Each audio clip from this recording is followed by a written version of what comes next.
Why settle for the mundane, mediocre, and meaningless? When magnificence is available, why go for mere success when you were born for magnificence? Now, broadcasting on Radio Star Worldwide, it's time for Your Magnificent Life in Business with Marianne Amen. Listen in and be encouraged and elevated as Marianne and her guests transparently share how they have overcome obstacles, developed profitable, purpose-driven businesses, and fulfilled once buried or shelved dreams. And now here's your host, Marianne. So come on, let me dream for you. I am strong when you're weak and I'll carry you. So let go of your plan. Hello, everybody. This is Marianne Amen with Create Your Magnificent Lifestyle Business. And I'm so excited to bring you another radio show. Today's episode is going to be really wonderful because this man, Miguel Sanchez, is one of my very dear friends, a very good client, and he's just amazing. I love his story and how this is a guy that takes a licking and keeps on ticking. So Miguel, are you there? Yes, I am. Hello. How are you doing today? I am doing great. Thank you for having me. You're welcome.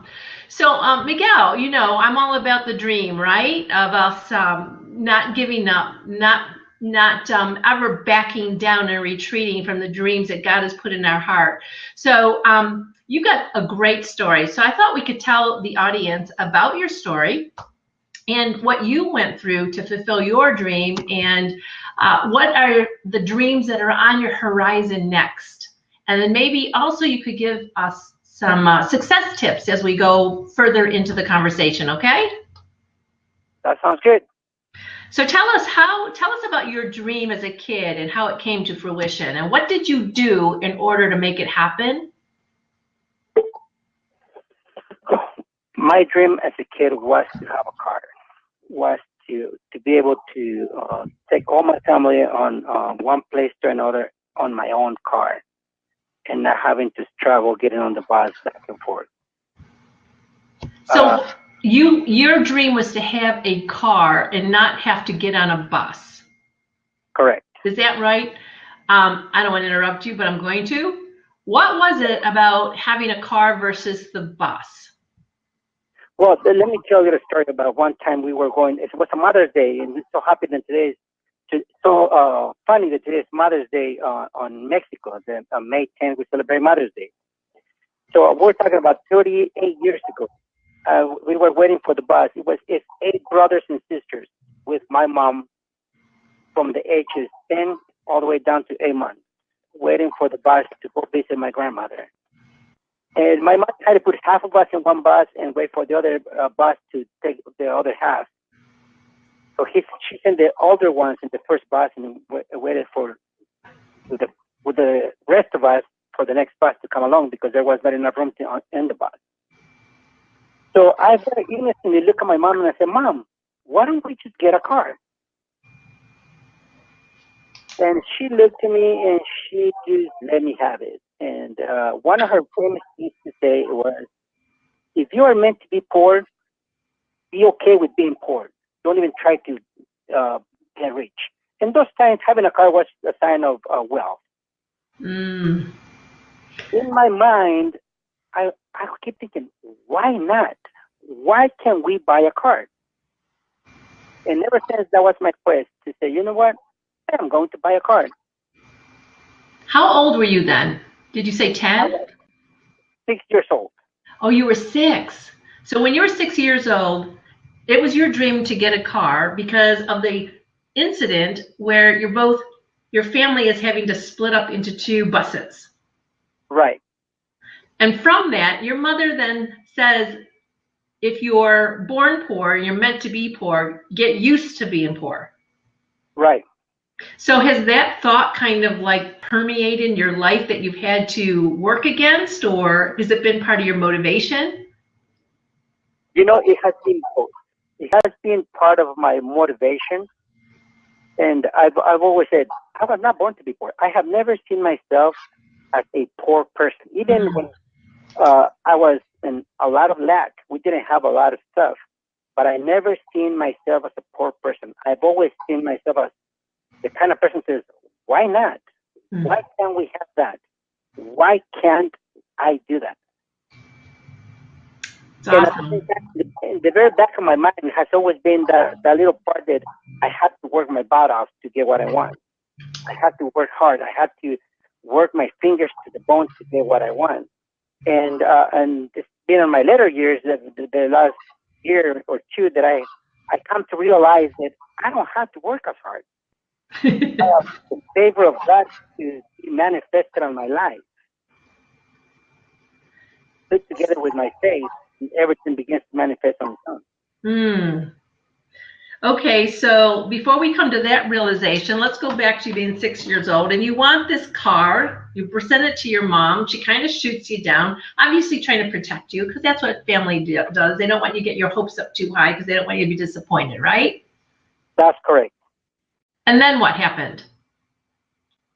Well, then at age 16, I said, Mom, I'm going to the United States to pursue the American dream.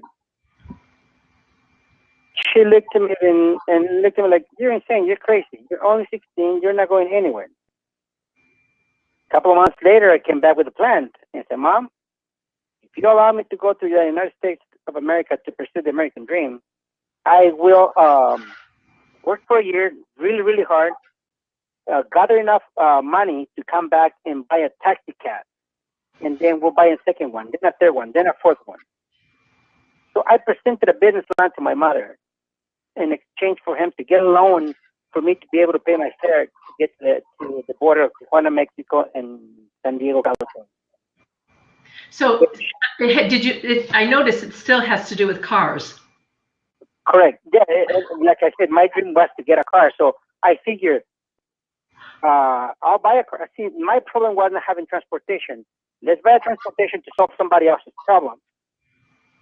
Gotcha. Okay. A little twist on there. Let's buy transportation to solve somebody else's problem. And in the meantime, you're solving your own, but that's awesome. Very good. So then what happened? So at age 16, I embarked on my journey to the United States to reach for the American dream. My mom, against her better judgment, she provided me with the finances to go for my dream. And the day I left, I remember my mom came into my room, to the room where I was staying, and I pretended to be asleep, so that way I wouldn't have to say goodbye to her, because I know it was going to break my heart as well as her heart. So I remember her putting her hand on my forehead and just releasing the blessing for the angels of God to protect me. Wow. So even though your mom didn't want you to go, thought it was against your better judgment, she knew who you were, didn't she? She couldn't stop you. She saw the persistence. Yeah. And that I wasn't going to give up. And then to bless you. And she blessed me. And I remember the prayer very clearly, how she said that she released the angels of God to happen in my life to protect and watch over me, that I'm successful. Wow. So then you take off. So I embarked. I went to the bus station and I took off to pursue the American dream. When I got to the border of Mexico and the United States, 60 hours after I departed from Mexico City. How many? 60. 60. Okay. Yes, I arrived to Tijuana, Mexico. And I find somebody that will help me cross the border illegally for a certain amount of money. And we went to the border. The very first thing that I noticed, Marianne, there was a big old fence, metal fence, about 10 foot tall, several high. And this particular fence was littered with wooden crosses. And these wooden crosses have names on them. So I asked the person that was going to help me cross the border illegally, I asked this person, what does that mean? What are these crosses for? So he went into detail to describe that the crosses signified the people that had died in their attempt to reach for the American dream. Wow. Miguel, what were some of the ways that people would die in trying to cross? Would it be trying to get over the fence that they would die? Where? Some of the people would get mocked by the locals, by the gang members, the local gang members, and some of them would shot by the immigration officers. Some of them would dehydrate in the desert. Some of them would die in the mountain, and different people have different stories. One particular thing that he mentioned was some people tried the first time and they fail. So we sell them crosses where they can put their name on it, hang it on the fence, and go back to their land. I see. They willingly carry their dreams and say, "I'm done. I don't want to try anymore." So the crosses weren't just for the people who had actually died, but it was also where people put their name on it because their dream had died. They represented their dream death. Yeah. Wow. At that very moment, Marianne, at that very moment, I decided my name will not be on one of those crosses. Mm-hmm. I knew that I would do anything in my power to reach for the American dream. Mm. So after you made that decision and you tried crossing the border, what happened? Well, my luck was that I was stuck 17 times. 17, and what were the various ways that you tried to cross? Well, most of the times when they caught me, I was in the back of a car, in the trunk of a car. Like it's such an obvious place to hide, isn't it? Well, you know, back in the day, that was very popular, and they would put 10 to 12 people on the trunk of a big car. Oh my gosh! It would just stuff us in there like sardines. Mm. How long sometimes did you have to be back there? 2, 3, 4 hours. And sometimes it was a relief by the time that when the immigration officer will open the trunk and will find us there, it was a relief because that thing was so tight and so hot. It was like an oven without all the body heat from all those people in the trunk. Mm. And I remember this particular officer, every time he will open the trunk, he will say, "You again?" Amazing. So one of those times, what happened? Well, the very first time, the 16th time, the guy said, "Okay," he would say very sarcastically, "I'll see you tomorrow." So the last time I told him, "You know what, you're not going to see me tomorrow." And he said, "Why, are you giving up?" I said, "No, I'm going to make it tomorrow." Mm. Did you actually try like days in a row, or did you try and then some time went by and try again, or how did that work? You know, I would try days in a row, depends how I feel. If I feel with energy, I will try again. Mm-hmm. I will wait a couple of days, rest a little bit, because everything will be a nice. I will try again, and then as my body felt. If I was energetic and I was good, then I will try the very same day at nighttime. Mm. So you didn't make it across the border in the back of a car. How did you make it across? In the back of a car again. Oh, you did? Yes. You didn't climb over the fence? Well, the thing is, you climb over the fence, then somebody waits for you, puts you in the back of the car, and then they get you across. I mean, there was just many different things there's many different ways that we tried. I see. But the last time, I know that we made it across, and this is the thing that I realized with this, Marianne. That there's a lot of us that embark in several different ventures in life, whether it be business, whether it be in our bodies, in our bonds, in our relationships with our loved ones. We embark on getting a better life. Mm-hmm. Just like I did trying to reach for the American dream. And at the very first time that we fail, we give up in our businesses. We give up in our relationship, mm-hmm. in our relationship with God, because we don't get the response that we're waiting for. Mm-hmm. A lot of us willingly look for a cross to put our name on it and say, "It's right here. I couldn't make it. This is not for me." Yes, absolutely. And as an entrepreneur, now I realize the persistence that you have to be successful. You cannot give up at the very first time somebody tells you, no, I don't want to do business with you. No, I don't want to coach with you. No, you're not my right person to come and speak to my group. And a lot of us give up that very first time.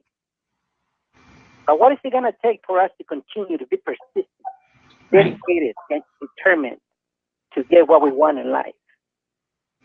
Well, I know that you once have shared with me that what you saw over the bridge, yes, you had your eyes fixed on the American dream, but didn't you also like see a Jack in the Box sign or something like that kind of propelled you to keep on going? Like you wanted that hamburger. Yes, the very first, when I climbed the fence for the very first time, there's a Jack in the Box that is very visible. And I said, wow, Jack in the Box. And I have seen some commercials while I was in Tijuana, Mexico, about the hamburger they had there. And at 16, I had never had a hamburger in my life. Oh. So I said, I have to get there and get me a hamburger. Yes. If anything, I want a hamburger. That was my very first goal. Amazing. You know where my very first hamburger came from? Not Jack in the Box. It came from a trash can. Digging from the trash. I found a half-eaten hamburger. I cleaned it up and I ate the hamburger like there was no tomorrow. I'd like to say that must have tasted good, but I'm about ready to throw up as you're talking about it. It tasted so good. It tasted so good, Marianne. See, sometimes success doesn't taste the way we want it to taste. The way it's supposed to taste. Yeah. Well, okay, so Miguel, you finally made it over. And for anybody who's wondering, are you an American citizen now? Well, are you friends with Donald Trump? Of course, of course. I just want to walk carefully here. Oh, yes. I truly believe in following the law, Marianne. Yes, I came in illegally, but I became an American citizen, and I believe in doing everything the right way. I believe in giving back into the society which adopted me. So yeah, you came over illegally, and I know there's a lot of people that could say something about that, but knowing you as I know you, you have been paying back into American society in multiple ways ever since then. I just want to say, Miguel is a man who has multiple businesses. Not only does he employ about 70 people, it's about 70 people, right, Miguel? Between 70 and 100 on my busy season. 70 and then 100 on your busy days? Correct. Yes. And you know what? What I noticed about him is that he's always about spreading the wealth. He loves giving people jobs. He loves teaching. He loves mentoring. He loves helping people to get themselves straight, loves giving opportunity. So this is not a man, and I just want to just speak on your behalf here, but this is not a man who says, I got mine, now you go get yours. He's all about, I got mine, and let me share it with you, and let me show you how you can get yours too. And that's what I just love about him, and he's just the most generous-hearted guy. And so from the time that you then crossed the border, you made it over until, how did you support yourself after that? You had no money. Right. I have no money. My very first source of income was collecting cans. Collecting cans, okay. I started collecting cans in this tourist area of San Pedro, California, a very, very popular restaurant. And I was walking around throughout the, digging in the trash cans, collecting cans and bottles and everything for recycling. The owner of the restaurant kicked me out several times for digging through the trash can. It was not it's an outdoor patio seating for all the. So I was walking like a Santa Claus with a big old bag of cans, bumping into people and pushing people. You've been to the restaurant. I have. So and it is outdoors. So people are out there eating their lunches and everything, and you're digging through cans at that time? Yes. Digging through trash cans? Oh my gosh. Yes, and I was hungry. I didn't know any better. And when you're done, you have to eat. So like I said, the owner kicked me out several times until he got so tired of me. One day he grabbed me by the collar of my shirt and brought me into his office, and finally got somebody to translate for me. And he said that if I didn't leave, if I keep coming back, he was gonna call immigration on me.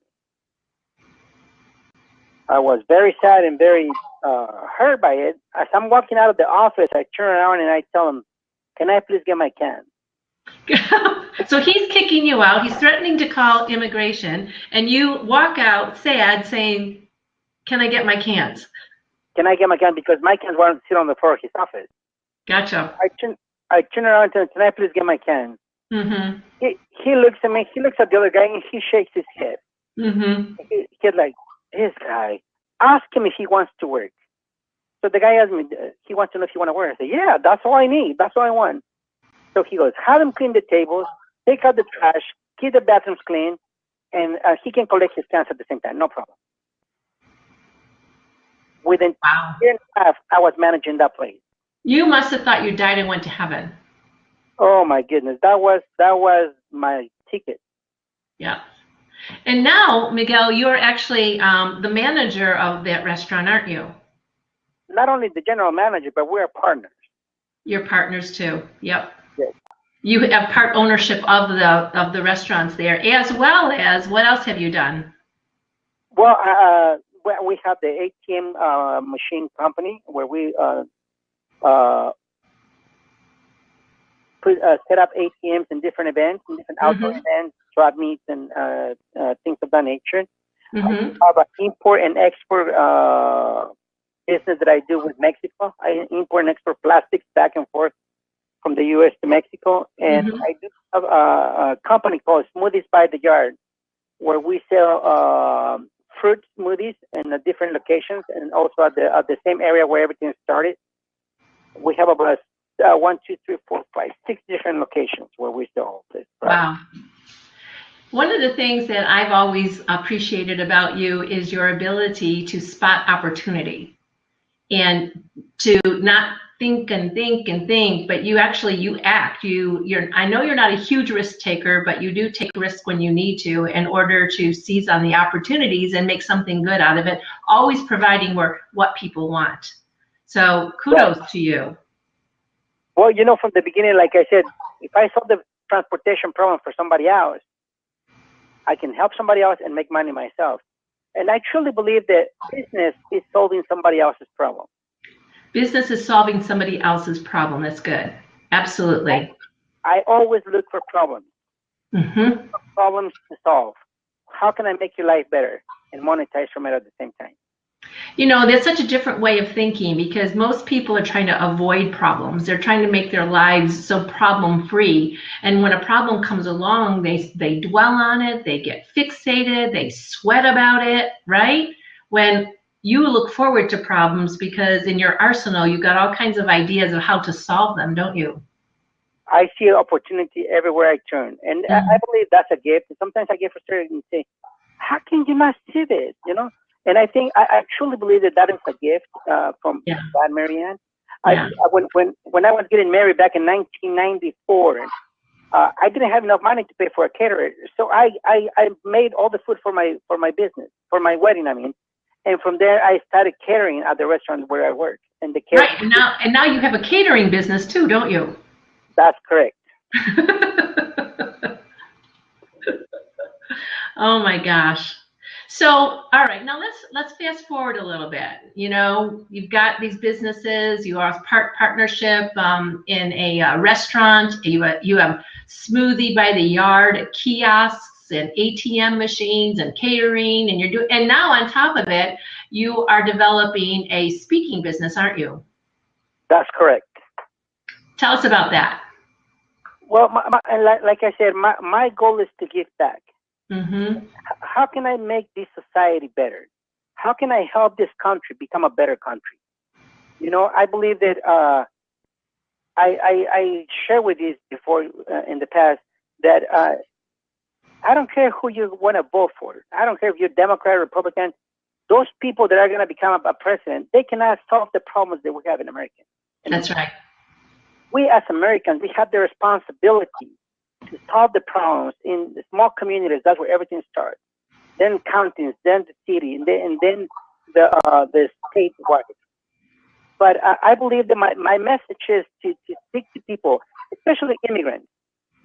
We are not here to take advantage of the system. We are here to contribute back into the system, contribute back into the society which adopted us. What can I do to make it better? You know, John F. Kennedy once said, "Don't ask what America can do for you, but ask what can you do for America." You know, one of the things that you talked about, you and I shared a while ago, is that when you first got here, there were a lot of immigrants and people that you knew who did want to take advantage of the system, and they knew all about how to get on entitlement programs, et cetera, right? Right. And they encouraged you to do the same thing. And you didn't. Why is that?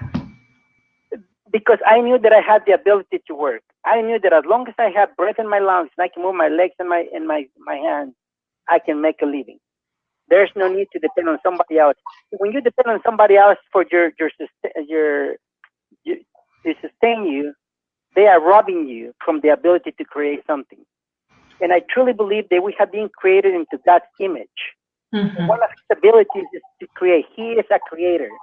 So we have been given the ability to create. So there's no need to be a leech or to use my expression here, but there's no need for us to continue to suck on the government's breast for Exactly. I mean, that's why I think your message is so profound, you know, because in so many groups there is, you know, people don't have that sense of their own power. They either have to grab it from somebody else, steal it from somebody else, rob it from somebody else. They don't know how to create. And what you're talking about really is creative power, that each of us has creative power. And when we see it that way, rather than the power to take from somebody else or take advantage or something, we can create. Our creativity rises, and then like you see opportunities to solve problems, see opportunities to make the world a better place. And so it's amazing what you've done with your life, and you're still doing with your life. And I just want to applaud you for that. Now, as you're moving forward, all right, and anybody who's listening to this, get a hold of Miguel Sanchez. What is your website, Miguel? Just in case, I just want to make sure we get that before we run out of time. Miguel Sanchez Speaker.com. Miguel Sanchez Speaker.com. That's correct. Okay. If you are looking for a speaker to come and encourage your community, and I'm talking not just little groups, but I'm talking about communities. You want him to come and encourage. His story is amazing. He's been through so much. He knows the heart of America. He knows what it's like to contribute, to use creative power to make this place a better. He will be so inspiring. So whatever you got to do, try to get a hold of him to come and speak for your community. Awesome. Awesome speaker too. And he's funny. Not just funny looking, but he's also funny. I think I'm funny looking too. I love him. One last thing before you go.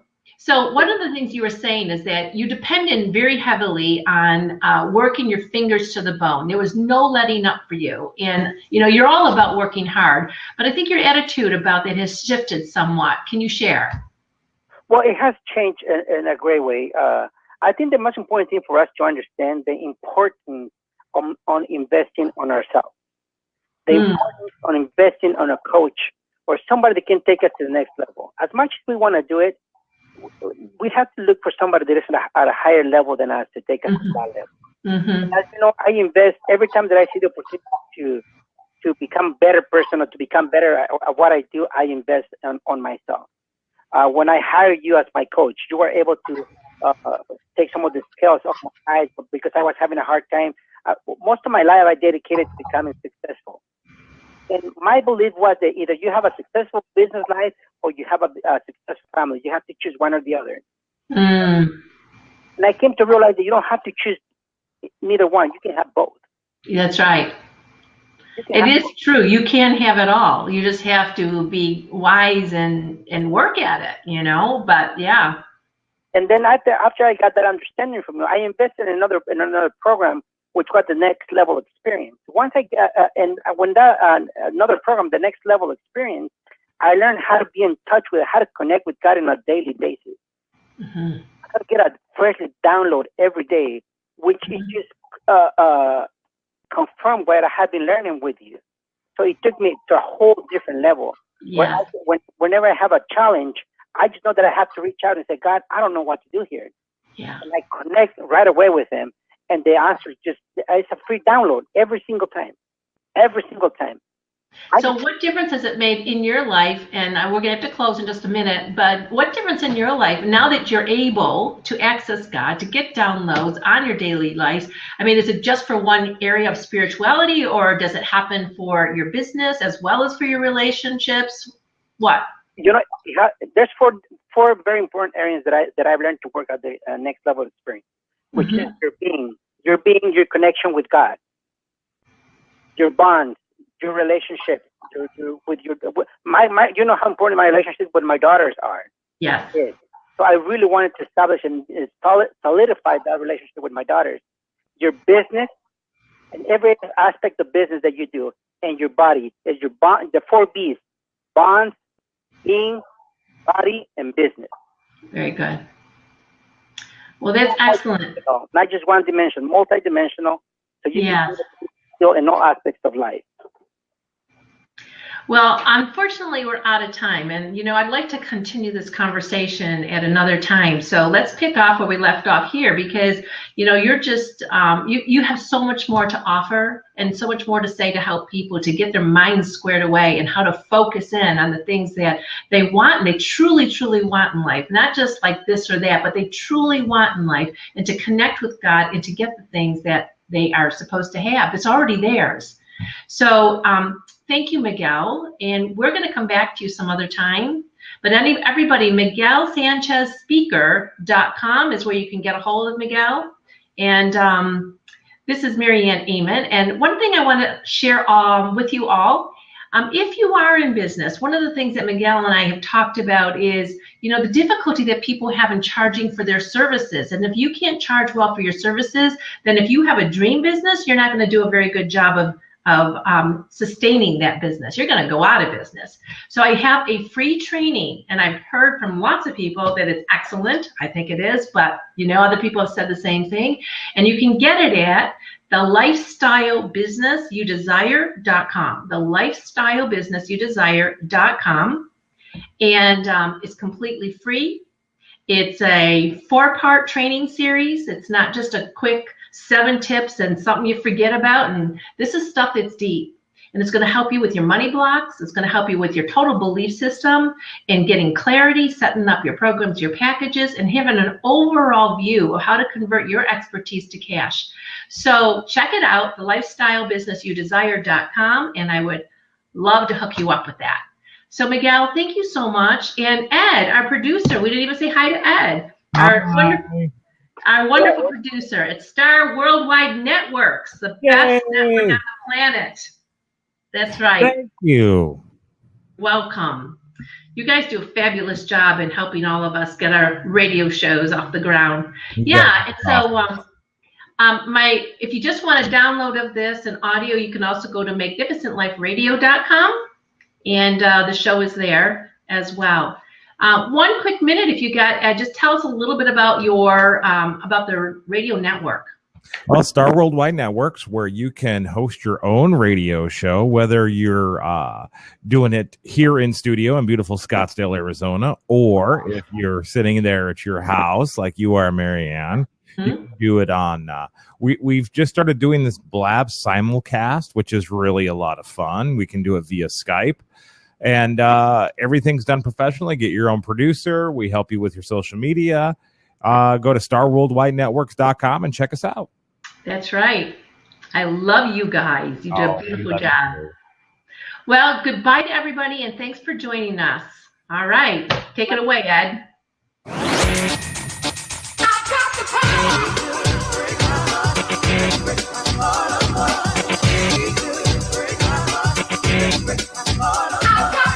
Thank you for listening to Your Magnificent Life in Business with Marianne Amen. You can hear Marianne live every week or on demand 24/7 right here on Radio Star Worldwide.